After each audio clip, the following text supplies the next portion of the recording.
Welcome back to On the Nose, a podcast where myself and Thad Taylor look back at just how the bookies and the punters went on the two major domestic thoroughbred meetings from the Saturday previous. Thad, welcome back into the studio, mate. Thanks for having me, Paul. Yes, Saturday, interesting day, Tappa, Wanganui.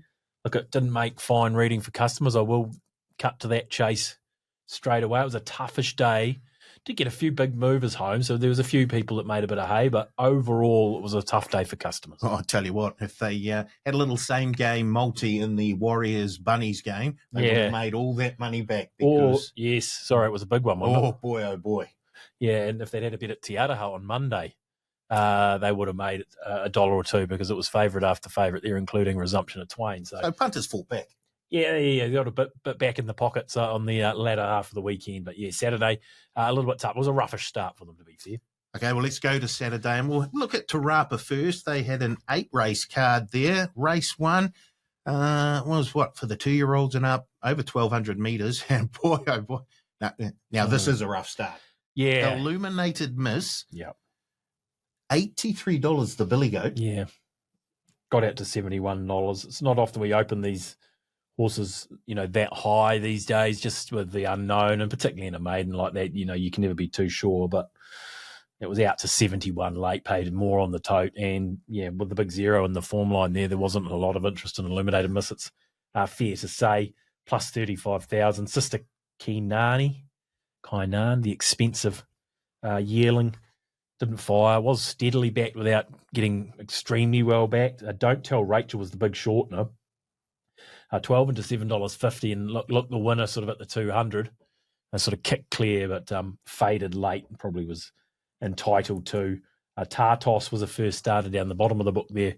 That wasn't a bad effort from Tartos. That might be a follow out of the race, and the one big follow out of the race is the horse that ran third, Ascension, Sam Logan, flashing home, and they were suggesting it was going to be looking for ground and after this race, and if that's the case, boy, we're wanting to be on Ascension wherever it goes. But yeah, $71 to start the day. Look, they're not always winning results, but this one certainly was, plus 35.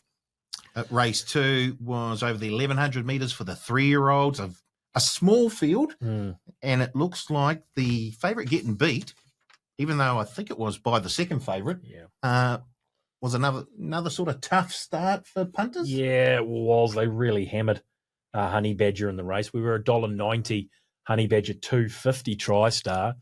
Honey Badger started $1.55, TriStar started $4. So I know you would have been pleased about that, from going what you were saying on the leg up on Friday around TriStar. But yeah, it didn't really give Honey Badger a chance. Quality horse, TriStar, and got the job done.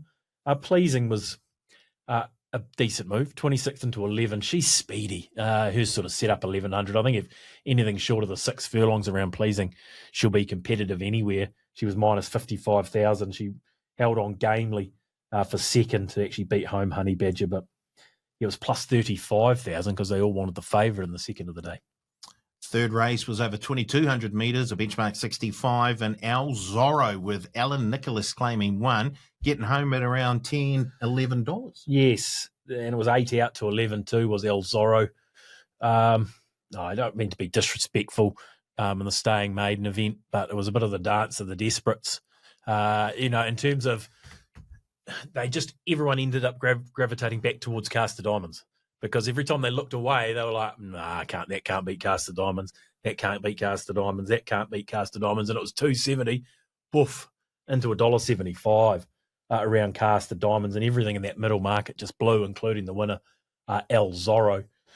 Opera Bell, 61 into 27, ran third. So there was a bit of interest around Opera Bell. I think it's Kylie Hosking. So, it was a better run from Opera Bell, 61 into 27. And Wren had support 34 into 23. So they specked a couple of real roughies in the race.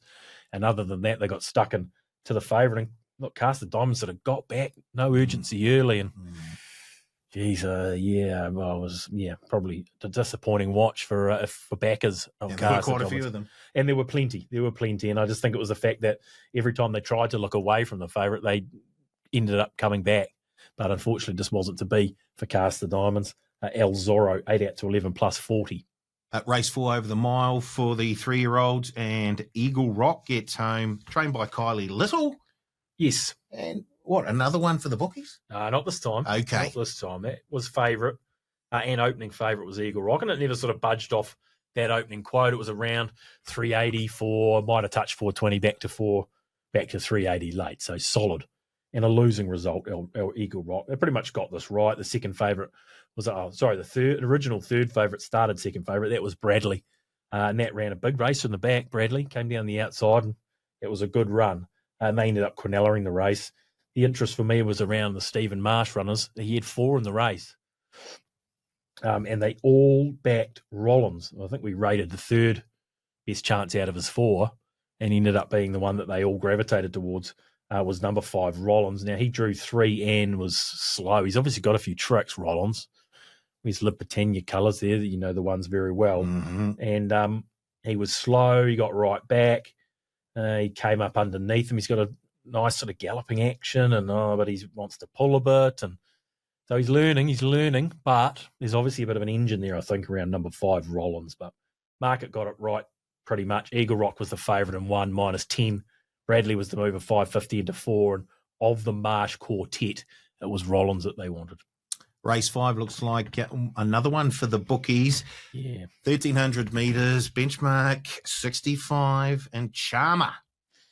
Yeah, Charmer. Look, she's not always a great result for us as Charmer. She's caused us a few headaches in the past, but not on Saturday. And saying that, it always has a modicum of support. Was plus 25,000 for Charmer, but it was hovering around $14 all day. Didn't really budge. Sabic became favourite ahead of Oppenheimer, and you quite like that. I did quite like that. You know what I mean, as soon as I like something, it's basically you may as well put a line through it at the moment. So Sabic was a good run at Ellerslie, not so good at Tirapa, second up, but it was minus 50,000, so I wasn't on my own. 6 into 480. This is some relief for me. But Oppenheimer's a horse that's been moving in the market lately, and it got displaced as favourite and was a little bit soft. It wasn't a bad run, but it's just interesting to see that move out on Oppenheimer rather than in this time. There were 2 at odds they wanted. They both ran excellent races. Ridgeview Vicky was 35 into 17 and ran second. And then Tregore was 21 into 14 and it ran a nice 4th. Now, we've obviously disrespected Ridgeview Vicky after that maiden win at Arawa Park. And Punter said, yes, please, and ran a good race for Ridgeview Vicky. They nearly got it right with that one, but plus 25,000 Charmer, Ridgeview Vicky, and Tregore were the shorters at odds. Race 6, open handicap over 1,400 metres. And if I remember correctly, there were 3 runners that were sort of battling it out for favouritism. Lux Libertas, Knight's Realm, yep, and the eventual winner, Whiskey and Roses. Yeah, exactly right. The 3-year-old got them Whiskey and Roses. Good win, back on a heavy track, back left-handed, few things going for it. And the market found it late to a degree, but it was probably a little bit too late for most people. Lux Libertas is a mare that they love to back. Even though she was slightly easy on the day, she got out to $4.20. She was a horrible result. She was around minus 90,000. And Knight's Realm ended up starting favourite. Follows the big move we saw for it at Trentham the start prior as well. But I say his race was over. His chances took a significant hit when he was tardily away. Mm-hmm.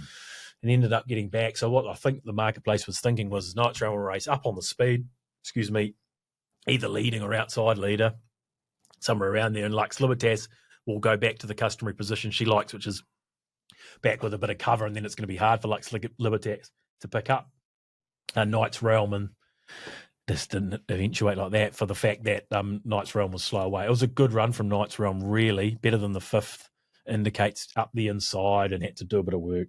But Whiskey and Roses had the drop on them both, got the trail, good horse, competed in good 3-year-old fields, and got the trail. And because of the runs that the other 2 favourites had, it was a winner, Whiskey and Roses, but it was plus 50,000, a lot of money for Lux Libertas, Knight's Realm, and Dusty Road, who ran an honest enough race, but was about 5th or 6th. So Whiskey and Roses plus 50, would you believe? Oh, wow. Race 7, benchmark 75 over the 1,200 metres, and Cleat, who was the favourite, gets home. So the punters strike back slightly? Not really. It was one of those wide open races, Paul. I mean, how many were there? Well, there was 11. He moved early, Cleat, which so often we talk about on the shows. If that move comes early, it's generally us getting knocked into shape by hard customers or money that we need to be paying attention to. The marketplace telling us that our price is incorrect, and that's what happened with Cleat. And Cleat was a mover when it ran second the start prior down in New Plymouth, and ran a very gallant race, and they moved again, Cleat, and didn't Gareth LaHood love it? Oh, you see boy.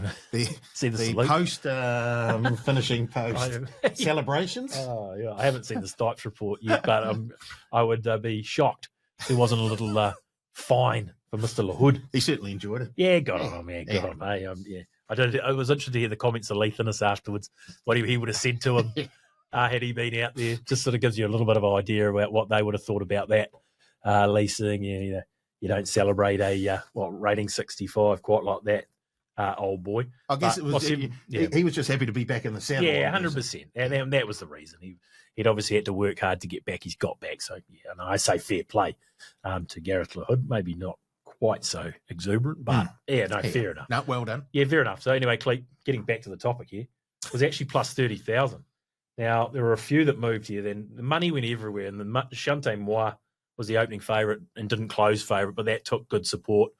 Rocking Rosie was 12 into 550 for Stephen Marsh. Scouser had support. Who else? And even Baronet for Tiaka, even though it was 9 out to 15, had support. I did not mind the run of Smoke Show in the race, and there was money for it again. It was around 8, 9 into 750 late, and it was a good run. But yeah, the money was everywhere, and because the move came early on Cleat, actually meant it was plus 30. Final race of the day. It's over the mile, a benchmark 65. And, well, I know I jumped off, and I'm assuming you jumped off as well. A few runs ago. And that's the perfect time to jump on. The likes of Monday Melody finally gets a win. Was the favourite, so surely punters just claw a wee bit back in the final race of the day at Tappa. Yeah, they do, Paul. They do. And look, no one probably deserved one more than Monday Melody. And George Rook managed to settle him closer. Look, Tiaka had 2 in the race. They're pretty much the only 2 they wanted, and they Quinelled it. So, yeah, I don't know which was a worse result from memory, but it was minus 20,000 for Monday Melody, 390 into 270. And Tiata Dream, who's run 2 very gallant races now, was 950 into 550. Is that Tiaka? Is it Tiaka or no? Tiata Dream. Did you say they Quinelled the race? No, Lance O'Sullivan, Andrew Scott Quinelled the race. Sorry, Tiata Dreams, Lance O'Sullivan, Andrew Scott. Did you say Tiago Dream? Oh no, sorry. You put me off my Continue. Well, you might be right. You probably are, because I will be spouting some rubbish. But what I'm meaning to say is Tiata Dream is also trained by Lance O'Sullivan and Andrew Scott. Right. As is Monday Melody. So a Wexford little Quinella. Wexford Quinella. Yeah, Wexford massive. Yeah, the Wexford massive. And they backed them both. So they got it right. And the only other horse that shortened of any significance was Take a Chance. Down the bottom there, Gareth LaHood. Again, they were thinking he might go back-to-back. It wasn't quite a good run. It sort of got caught wide in the running, a little bit wide, sort of half-carting 3 wide, and couldn't quite get the cover it wanted, and boxed on relatively well. I think it needs a heavy track. So its best runs have been on heavy tracks, Take a Chance. So if it gets to Tirapa or anywhere else, I don't think it's an Ellerslie horse from what I can see, but if it gets a heavy track at your Teatahas or anywhere, to be fair, I think Take a Chance would be a chance. It's a 19 into $11, but minus 20, and the customers deserve that around Monday Melody. Overall, what did you say? It was plus 100 and look, a quick tally here. Sorry, I should have done this earlier, of course. It was approximately 150,000, might have been 160,000 at Tirapa. For the bookies. For the bookies, sorry, yes. Finally. Yeah. Okay, let's head down south. Well, south of Tirapa to Wanganui. And race 1 was for the 2-year-olds over the 1,340 metres. And, wow, if you thought we had a roughie in the first at Tirapa, Wanganui said, hold my beer. Yeah. Hey? Snap with Mediana Hudson at around the $80 mark. Well, what fixed? Yeah, $80 paid 78 on the tote. Gee. Drop a Rogan, the trainer. Jordan Rogan. Well done, Jordan. well done. No one else there wouldn't be too many patting him on the back because, do you know what the highest turnover domestic race on the day was, Paul? No, I don't. Have a guess. Well, race 1 at Wanganui. Is that right? Yeah. What? And they're all over Atkins, were they? They were all over Atkins. Wow. And it was a bonus back race as well. So I think everyone thought, here's a way if Atkins doesn't win, we're probably going to get some bonus cash. That's it. And that unfortunately didn't happen either. So it was a tricky start, and everyone thought, we'll double up our accounts here with Atkins, we'll double it up, have $50 with Atkins, and we can have a little bit of a play throughout the day. And dear, oh dear. Yeah, it was a tough, as I say, it was minus 100,000, it was plus 100,000, snap. Wowee. Huge start for the bookies in race 1 at Wanganui. On to race 2 for the 2-year-olds over the 1,340 metres. And, okay, they get one back here, surely, Matewa with Craig Grills. Yeah, they do. 100% they do. And look, now let me get this right because I get in trouble when I get this wrong. Matewa, he was extremely well back during the week. And look, it's the right combination. It's not unusual that a Patterson Grills runner will be well backed, but certainly in the CD. Yeah, in the CD, but they don't back all of them. And this did have the support to suggest it was going to be awfully hard to beat. And then what we saw late was what can happen when the marketplace sort of takes over from the customers, if you know what I mean. Everyone in the CD and everyone that sort of knows their racing would have been more than happy to back Matewa on the recommendation of Robbie Patterson and Craig Grills, and it won very well. And Roar of the Jungle, it was a mover last time at Matamata, and then it moved again late in the marketplace, so they all wanted Roar of the Jungle late. But because it was so late, 360 into 220, I would suggest it was still a winning result, Roar of the Jungle. Meanwhile, everyone that had any association with racing will say, we'll take the 360 on Robbie and Craig, thanks. And it was minus 60,000 Matewa. Race 3, 1,200 metres for the 2-year-olds. And here's our man, Big Bruno, on Platinum Diamond. Lisa Latta. Boy, oh boy, we're going to have to start taking a wee bit more notice. Well, the market might have to start taking a wee bit more notice of this guy. Yeah. Hey? Yeah, no, I think that wasn't his only winner on the dam. No. This was out at $16. Yeah. What made it tricky there was that Lisa had 4 in the race, and no one was quite sure what they were doing. And then Gavin Sharrock, to make matters even worse, had the 2 favourites at the top of the book. Interesting. And then Spandito took out the stablemate, took the stablemate off the track at the top of the straight, remember? Wow. And then to let Platinum Diamond up the inside, but they were both well back with the 2 favourites. So the marketplace thought one of the Gavin Sharrock runners are winning. No one knew which of the Lisa Latta runners was going to do anything. And that meant that a Platinum Diamond was plus 25,000. We had all the money for Spandito early, and then Country Salon moved late, but then they both shortened off their opening mark of $3.50 into around $3, but because neither of them saluted, Platinum Diamond plus 25. Race 4, benchmark 65 over 1,200 metres, and Magawa with Jonathan Riddell aboard. What, at around $10-ish for Matt Dixon? Yeah, I was disappointed with myself around Magawa because they put it in at Trentham and they were getting stuck in early in the week. We were looking like we were going to get a heavy track, which is what this horse needs. And then the track improved at Trentham and the money dried up, it drifted and ran 8th.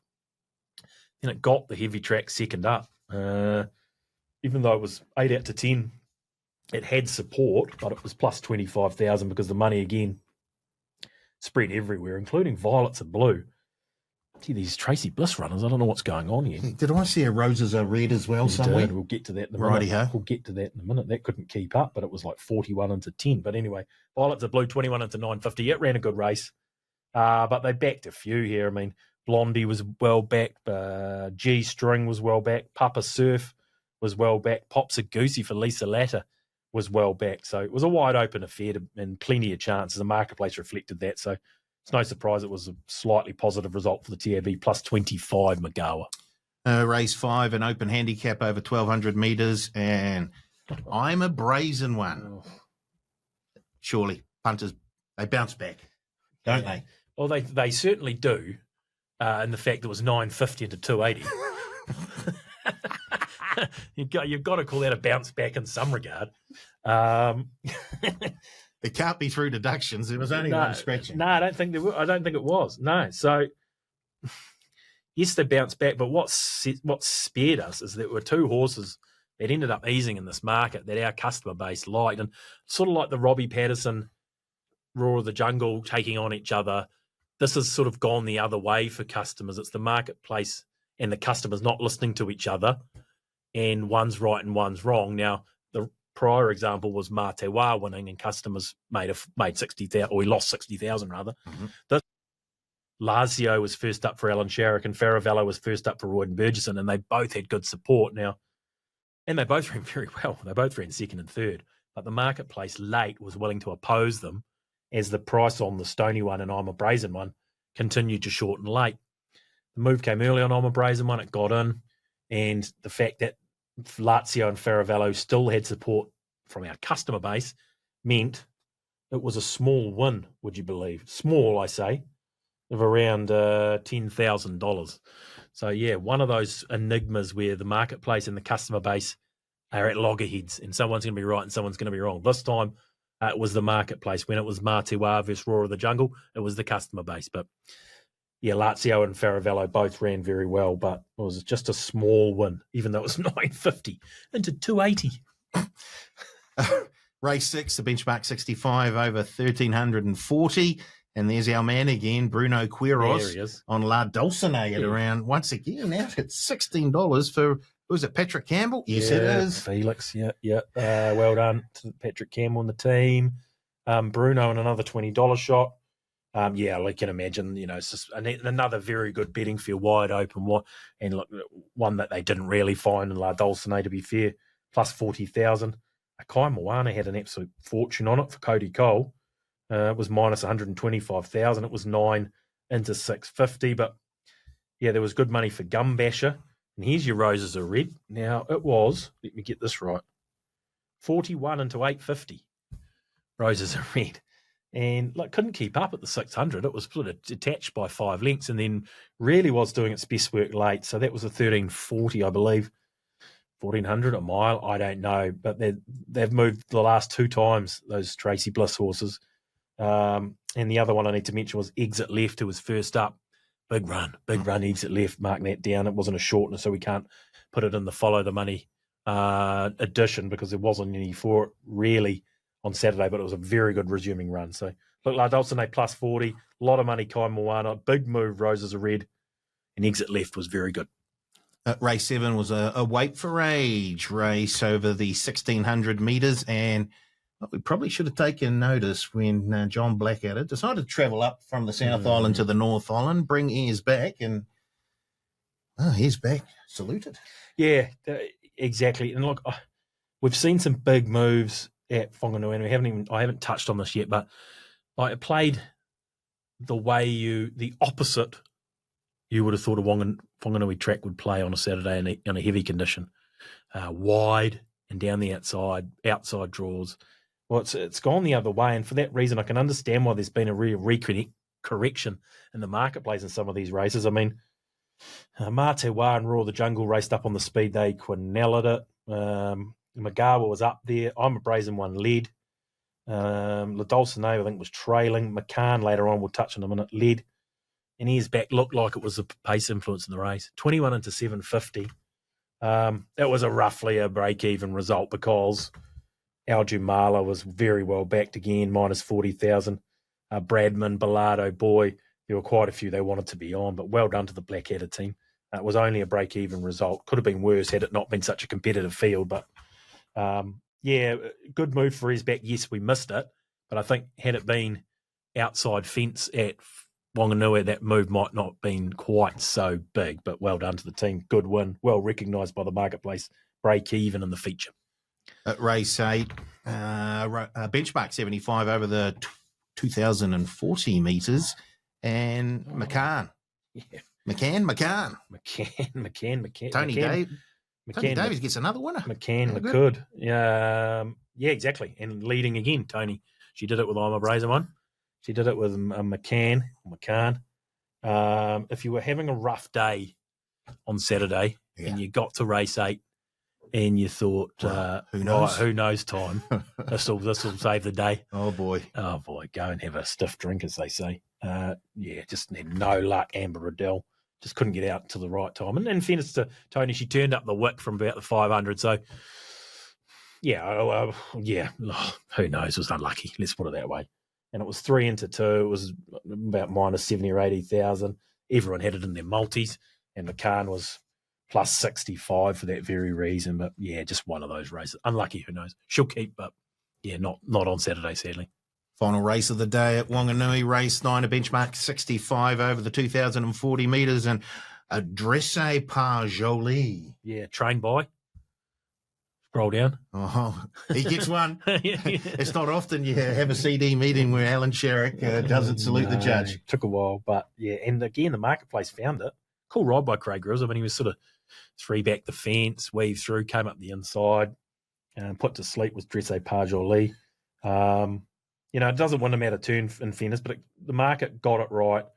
The customers got it right. Minus 35,000. A walk in the park. There weren't many movers in this race, but walk in the park was 15 into 750. Back out to 11 and ran well. And if you'd backed Who Knows, and you thought, I'm going to get out on tootin' cans. Another hard luck story there, tootin' cans. I think that probably should have won, but couldn't get out till very late. But most customers very pleased that dressé par jolie won the last minus 35, which meant it was about, it was sort of up and down. La Dulcinea, McCann, and Snip Snap. Meant it was about plus 130 for the TAB because Snip Snap was a big result. So 2 winning venues around plus 100 and what did I say, 60 or 70,000 at Tappa and about plus 130 odd at Wanganui on Saturday. Oh, so nice little sad day for the domestic traders. Yeah, it was. As I say, they got a bit of a reality check on Monday at Te Araha, but that's the game, as they say. Indeed. Right, Thad, thanks again for joining. And don't forget to check Thad out on the Nose, Follow the Money edition, where he'll pinpoint 1, 2, maybe sometimes 3 runners for you to keep an eye out for who had support in the market and maybe didn't get the best of luck on race day. Yeah, absolutely. Yeah, keep an eye out for that. We'll try and find something for you as we do every week, but we'll be back next week again, Paul, I presume. We will. Yep. Until then, mā te wā.